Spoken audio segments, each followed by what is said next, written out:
Class, I'd like to begin with a question for you all.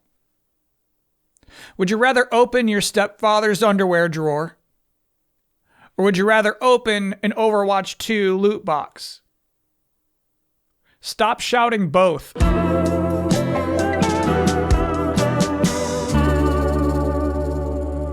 Microsoft was proud to announce a brand new gaming breakthrough this week. Muse. A generative AI model for gameplay. Now, if you're already rolling your eyes, I think there's a good chance that we headline mongers are making a bigger deal out of this than it really is.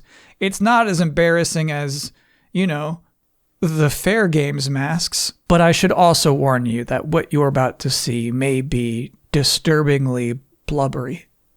Microsoft really came out this week saying we have a hot new technological achievement, and it looks like this.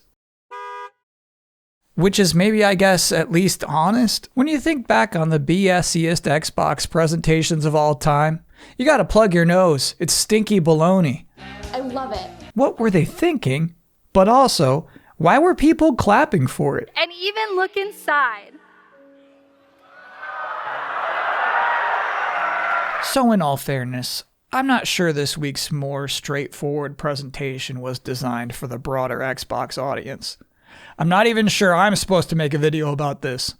But it was this or the NetEase studio closure, so here we are. So something advertisers still struggle with in this current era is coming up with good examples for how AI could be helpful. Do you remember this Amazon Web Services commercial I got to make fun of a couple years ago? She changes the club flame magic to crank up the likability percentage. It's only gotten worse since then. Today we have Matthew McConaughey helplessly wearing clothes he doesn't like because the boutique doesn't use AI. He looks right at us and he says, "I didn't use AI and now I have to eat this sopping wet shrimp." Now he's an incredibly charismatic actor, so you almost don't realize how stupid those commercials truly are, but Microsoft doesn't have Matthew McConaughey. Again, they have this. And you might look at those clips and say, this seems vaguely familiar. Is this a made-up game? No, the way that Muse works is that it has been watching a lot of Bleeding Edge. If you don't remember Bleeding Edge, it's a hero brawler from Ninja Theory released in pretty much the best possible time to launch a video game, but it failed to gain any sort of traction and development stopped entirely less than a year later. That's the game they're running these experiments on. And that is the game that Microsoft's AI will inevitably develop nostalgia for. Someday there's going to be drones combing the streets for survivors asking each other, "Do you remember how cool Bleeding Edge was?" To explain more about Muse, Phil Spencer himself hosted an informational video posted yet unlisted on the Xbox YouTube channel. So we're talking about how to advertise, right? How to make people excited about this technology they put together. Phil Spencer says the thing that excites him the most personally is the potential for preservation. The idea that someday Muse could watch a retro game that you can't possibly play right now, enough to the point where it says, "Yeah, I get the picture," and then recreates that game entirely. But you could imagine a world where from gameplay data and video that a model could learn old games and really make them portable to any platform where these models could run. I think that's really exciting. We've talked about game preservation as an activity for us, and these models and their ability to learn completely how a game plays without the necessity of the original engine running on the original hardware, I think opens up a ton of opportunity. That person who was painfully nodding was Katja Hoffman, Senior Principal Research Manager and lead of the Microsoft Research Game Intelligence team. Her corresponding research paper never mentions game preservation and recreation. Neither does her post on Microsoft.com. But the one here on Xbox Wire, written by Fatima Kardar, Corporate Vice President Gaming AI, does. Listen to this. Today, countless classic games tied to aging hardware are no longer playable by most people. Thanks to this breakthrough, we are exploring the potential for Muse to take older back catalog games from our studios and optimize them for any device. We believe this could radically change how we preserve and experience classic games in the future and make them accessible to more players. So that almost comes off as a desperate grasp for some sort of marketability for Muse. But generally, when AI has reached the point where it can create a perfect recreation of Blinx the Time Sweeper just from watching 100,000 Let's Plays on YouTube, we're already dead. Don't worry about it. The singularity has occurred, and at that point, the AI is just joking around, seeing what it can do. But I think the best effort they put forth in demonstrating what this technology is actually useful for, an increased ease of ideation, if you will, is when you see them drag this power cell into a video, and then the AI player interacts with it. Think of how easy it is to sell Mario Maker. All right, this is not working. Let me try this. Okay, let me test it. Fun. Likewise, imagine if AI could do that for your more complex games. You could sit there and watch a wobbly, gooey player model approximately play your video game, and you'd have some sort of rough, gooey idea of whether it's fun or not. There's actually another example where they use AI to change the color of the hoverboard trail. We're just supposed to squint our eyes and say, I guess blue? And by the way, those images are as small as they are because the technology is that demanding.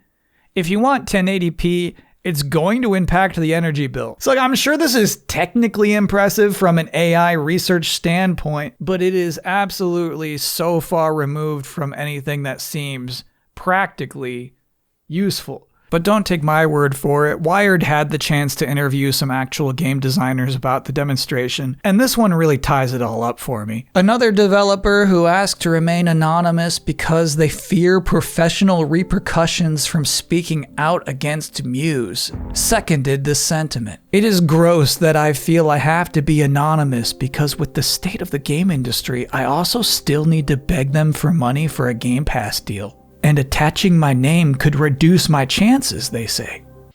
It's gotta be Ken Levine, right? The developer continues, it seems to me that the real target of this model is not game developers, but shareholders, to show that Microsoft is all in on AI, which has yet to deliver a product that anyone wants. What are you talking about? Without AI, I can't catch my plane. And that's delayed input. I'll be back next week. Thanks for watching.